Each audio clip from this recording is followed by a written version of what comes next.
সবাইকে নমস্কার। দেখতে পাচ্ছেন বেদানা গাছটি খুবই সুন্দর গ্রোথ নিয়েছে, বেশ কয়েকটি বেদানাও হয়েছে। গাছটি মোটামুটি 2 থেকে 2.5 বছরের গাছ। প্রথম দিকে কোনো ফল দেয়নি, তারপরে খুব সুন্দর গ্রোথ নেওয়া শুরু করলো। এখানে এই সবেদা গাছটি 1 বছরের।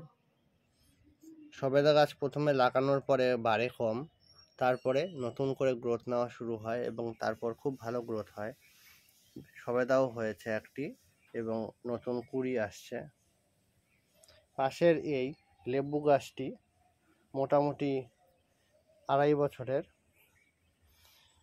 এখন ভাদ্র আশ্বিন মাস পড়ে গেছে। প্রথমে লেবু দিয়েছিল গ্রীষ্মকালে, তারপর আবার নতুন করে কুঁড়ি আসছে এবং নতুন করে ফলও হচ্ছে। আশা করি শীতের সময়েও কিছু ফল পাওয়া যাবে। এখানে একটি মালটা গাছ আছে। এই গাছটি মোটামুটি 6-7 মাস, আর একটু বেশি হবে। দেখুন তাতে কি সুন্দর একটি বড় মালটা ধরে রয়েছে। অ্যাকচুয়ালি এত ছোট গাছে আমি ফল নিতাম না, টেস্ট করার জন্য দেখলাম যে কি হয়। তা দেখলাম না, জাতটি ভালো আছে, এটি ভিয়েতনাম মালটাই। আর আরেকটি ছোট 12 মাসি ভ্যারাইটি, যেহেতু আরেকটি মালটা হয়ে রয়েছে। এপাশে এই পেয়ারা গাছটি ভিয়েনার জাতীয় পেয়ারা, খুবই বড় হয় পেয়ারার সাইজ এবং প্রচণ্ড মিষ্টি এবং ভেতরে বীজ কম থাকে। একটি ছোট পেয়ারা, আরেকটি দুটো দেখতে পাচ্ছি, দুটো পেয়ারা হয়ে রয়েছে। 1 মাস আগেই নতুন পেয়ারা একটি পেয়ারা হারভেস্ট করেছিলাম। এখানে এই গাছটি দেখতে পাচ্ছেন, এটি হচ্ছে রেড সুরিনাম চেরি। এখনো সেভাবে ফল হয়নি, গাছটি ছোট ছিল অনেক, এখনো ছোটই রয়েছে।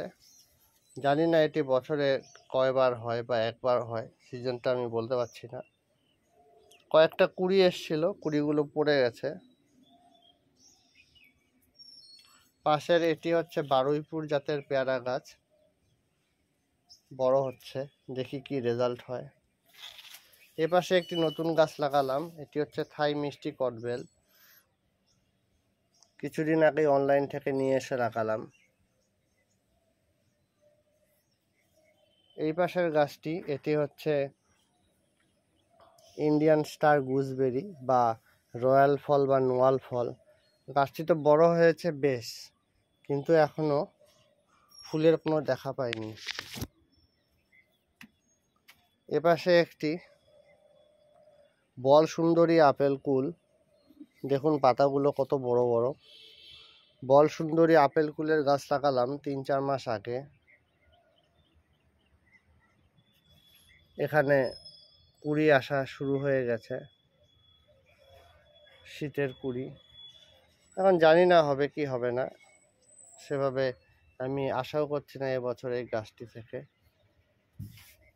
এখানে একটি বাতাবি লেবুর গাছ রয়েছিল, লাল বাতাবি লেবু। গাছটি ঠিকঠাক বড় হচ্ছিল না জন্য একটু কাটিং করে দিয়েছি, দেখি কোনো রেজাল্ট হয় নাকি। আর নিচে একটি ফলসা গাছ রয়েছে।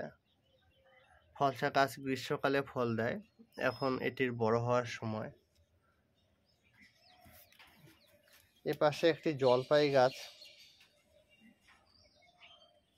মিষ্টি জলপাই গাছ লাগালাম দিন 15-20 আগে।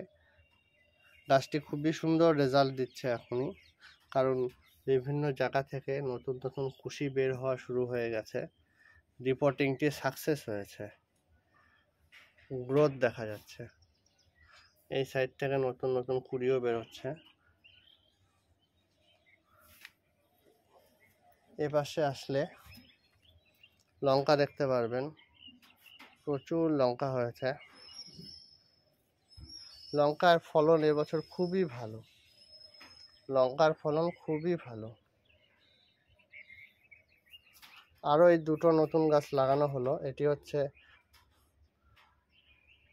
স্ট্রবেরি গুয়াভা, আর এটি আরেকটি ভিয়েতনাম মৌসুম্বি মালটা, ভিয়েতনাম মালটা। এই দুটো এখনও কোনো নতুন পাতা বা নতুন কুশি এখনও বেরোয়নি, মাটির সঙ্গে অ্যাডজাস্ট হোক আগে। নতুন গাছ সবসময় কিনে নিয়ে মাটির টবেই বসাবেন, প্লাস্টিকের টবে নতুন গাছ বসাবেন না। গাছ সেট হয়ে গেলে, ম্যাচিওর হয়ে গেলে তারপরে প্লাস্টিকের টবে বসাতে পারেন। এই বড় গাছটি হচ্ছে সোনালি আতা গোল্ডেন কাস্টার্ড অ্যাপেলের গাছ। পাতাটি দেখে বুঝতে পারছেন পাতাটি সবুজ নয়, একটু হলদে ধরনের। এখনও এটিতে ফল ধরেনি, কয়েকটি কুঁড়ি এসেছিল। এই গাছটিকে 2-1 দিনের মধ্যেই আমি রিপোর্ট করব। গাছটি ছোট একটি প্লাস্টিকের গ্রো ব্যাগে রয়েছে। এপাশে আমার নিজের হাতে বানানো ইন্ডিয়ান মৌসুম্বি গাছ রয়েছে। পাশের বাড়ি মৌসুম্বি গাছ থেকে আমি কলম করে বানিয়েছি। আরও কয়েকটা কলম করা হয়েছে, কয়েকদিন পরেই দেখতে পারবেন। আর এই মৌসুম্বি গাছটি একই গাছের থেকে বানানো। এটাতে ফল দিয়েছিল, এই যে দেখুন ফল এখানে ছিল, কয়েকটি ফল খাওয়া হয়েছিল। খুবই মিষ্টি, সাইজ ছোট হলে কি হবে, খুবই মিষ্টি এবং রস ভালো। এবং নতুন করে কুশি বেরোচ্ছে আরও এই বর্ষার জল পেয়ে। ভালো লাগছে দেখে, কারণ আশা করছি সামনের বছর এই গাছটি থেকে মোটামুটি 10-12টি মিষ্টি মৌসুম্বি আমি আশা করছি। পাশে ছোট ছোট লেবুর গাছ রয়েছে কিছু, গন্ধরাজ লেবু গাছগুলোর বয়স মোটামুটি 7-8 মাস হবে লাগানোর। 1টা 2টো 3টে, সামনের বছরই ফেব্রুয়ারি মাসে আশা করি ফুল ফল সবই পেয়ে যাব এই গাছগুলোর থেকে। আসলে গন্ধরাজ লেবুগুলো অনেক বড় সাইজের হয়, তাই ছোট গাছে ফুল আসতে চায় না, আসলেও নেওয়া উচিত নয়। আর এই বড় গাছটি হচ্ছে বকফুলের গাছ। এই বকফুলের গাছটি থেকে এখনো একটিও ফুল পাইনি, মোটামুটি 6 ফুট হাইটের হয়ে গেল। গাছটি বড়ই হয়ে যাচ্ছে। 1 ফুট গ্রো ব্যাগে দেওয়া রয়েছে। গাছটির মোটা তো অনেক হয়ে গেছে, কিন্তু আমার মনে হচ্ছে যে এই ছোট পটে এটিকে আর রাখা যাবে না, কারণ গাছটি যথেষ্ট বড় হয়ে গেছে। এবং জানি না বকফুলের সিজন কখন হয়, হয়তো এই সময়ই বকফুল ফুলবে। বর্ষা শেষ, শীতের শুরু হচ্ছে। তো এই ছিল আমার এই ছাদ বাগানের একটি অংশের ভিডিও। এখানে কিছু ফলের গাছ রয়েছে।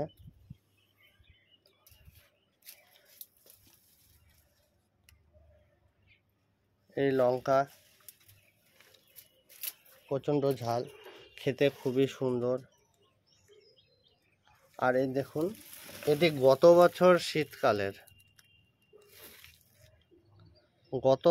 শীতকালের ক্যাপসিকাম গাছে এই সময়েও ফল পেলাম।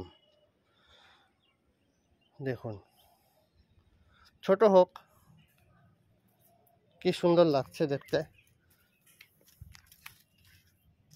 এগুলোর স্বাদ খুব সুন্দর স্বাদ, এবং বাজারের ক্যাপসিকামের থেকেও সেন্ট বেশি কাটলেও।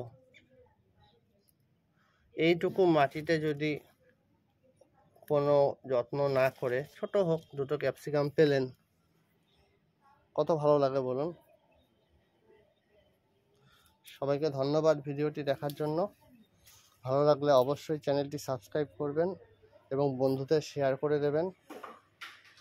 জৈবভাবে ছাদ বাগান করুন, ভালোভাবে মাটি প্রস্তুত করুন, দেখুন অনেক রোগ ব্যাধি হবে না। এবং মাঝে মাঝে গাছের জল স্প্রে করে ছাই দেবেন, তারপর কয়েকদিন বাদে শ্যাম্পু দেবেন, দেখবেন যে গাছের রোগ ব্যাধি অনেক কম হবে। আজকের মতো এই পর্যন্তই বন্ধুরা, সবাইকে আমার তরফ থেকে নমস্কার, ভালো থাকবেন।